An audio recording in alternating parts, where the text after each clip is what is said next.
నిమిషాలు. ఓకే, అప్పటి నుంచి జరుగుతుంది కాబట్టి సమస్యలన్నీ చెప్పిండ్రు. సమస్యలు చెప్పడానికి ఏం లేదు, పరిష్కారాలు కూడా కొంచెం ఇటు అటుగా చెప్తూ వచ్చిండ్రు. కానీ నాకు అనిపిస్తుంది ఆ పరిష్కారాలు ఇవి కూడా పరిష్కరించేటివి కాదు. ఒకప్పుడు నేను హాస్టల్ స్టూడెంట్ని, 10th వరకు, తర్వాత పాలిటెక్నిక్ డిప్లొమాలో. మా హాస్టల్ వార్డెన్ ఏమన్నా స్కాములు చేస్తేనేమో కర్రలు పట్టుకొని ఉరికేటోళ్ళం. మమ్మల్ని పోలీసులు కొడతారని తెలిసి కూడా మేము కొట్టేటోళ్ళం, మళ్ళీ పోలీసులు మమ్మల్ని కొట్టింది. ప్రభుత్వం ఏమన్నా సరిగా పెట్టకపోతేనేమో పల్లాలు పట్టుకొని ఉరికేటోళ్ళం. పల్లాలు పట్టుకొని రోడ్డు మీద ప్రదర్శనలు, అప్పుడు ఆర్కృష్ణ ఉండే అర్ధనగ్న ప్రదర్శనలు ఇట్లా చేసేవాళ్ళం.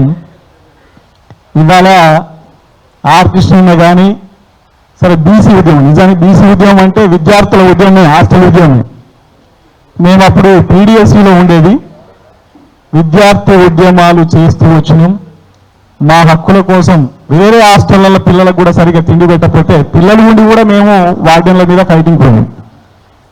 ఇవాళ విద్యార్థి ఉద్యమాలు నామమాత్రం అయిపోయిన తర్వాత పేరెంట్స్ కమిటీలు, అమ్మల కమిటీలు ఏర్పడాల్సిన సందర్భం వచ్చింది. ఈ సందర్భంలో మన గోసల సీనన్న గోస,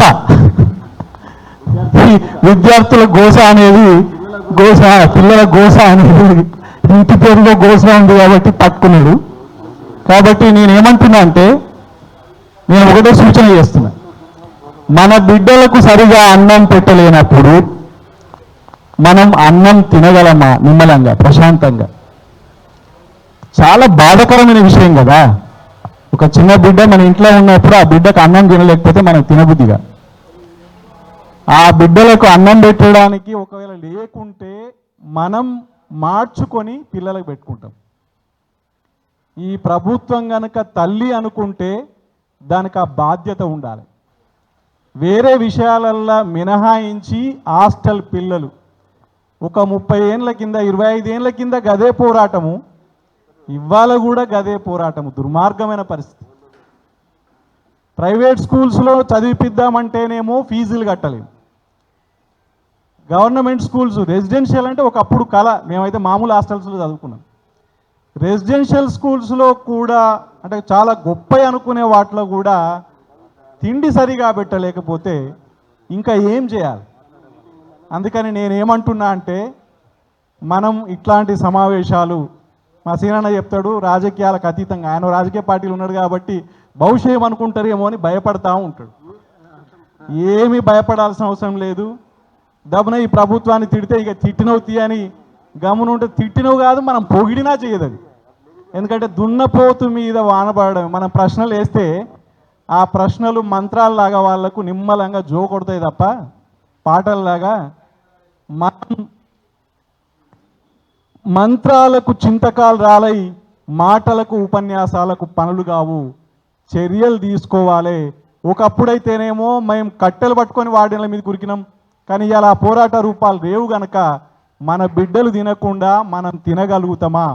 మన బిడ్డల కోసం ఒకరోజు నిజంగా పేరెంట్స్ అయిన మీరు, మీ అన్నదమ్ములమైన మా సంఘాలం మేమంతా కూర్చుందాం ఒకరోజు. మేము అన్నం తినకుండా, ఒకరోజు కాదు, మా బిడ్డలకు సరి అయిన అన్నం దొరికేంత వరకు, వాళ్ళ సమస్యలు పరిష్కరించేంత వరకు మేము అన్నం తినకుండా ఆడ ధర్నా చౌక్లో కూర్చుందాం.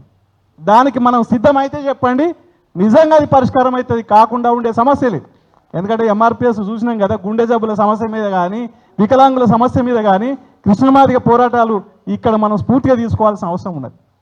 కనుక మనం చిన్న కాదు, ఒకవేళ పట్టుకుంటే ఇష్యూని గట్టిగా పట్టుకోవాలి, గట్టిగా పోరాటం చేయాలి. మనం ప్రాణం ఇవ్వడానికి సిద్ధమైతే మన బిడ్డల ప్రాణాలు నిలబెట్టుకోగలుగుతాం. 50 మంది చచ్చిపోయారు కదా, ఈ 50 మంది మళ్ళీ ఇంకొకటి జావకూడదంటే మనం సిద్ధం కావాలి. జీనా హైతో మర్నా సీకో, కదం కదం పర్లాడినా సీకో. మనం ప్రాణం ఇవ్వడానికి సిద్ధమైతే మన ప్రాణాలు ఏం పోవు. నేను 22 రోజులు ఢిల్లీలో నిరాదీక్ష చేసిన, ఏం పోలే ప్రాణం. కాకపోతే కొద్దిగా ఆరోగ్యం దెబ్బతిన్నది. దెబ్బతింటే తినని, ప్రాణం పోయిన దానికంటే, మన బిడ్డల్ని పొడగొట్టుకోవడానికంటే ఏమీ కాదు కదా అది. కాబట్టి మనం నిరాహార దీక్షలకు సిద్ధమా? మన బిడ్డలకు సరి అయిన తిండి, సరి అయిన సౌకర్యాలు కల్పించేంత వరకు, భవనాలు కట్టిస్తామని హామీ ఇచ్చేంత వరకు మనం ట్యాంక్ బండ్ కాడ కూర్చోవాల్సిన అవసరం ఉందని తెలియజేస్తూ నమస్కారాలు.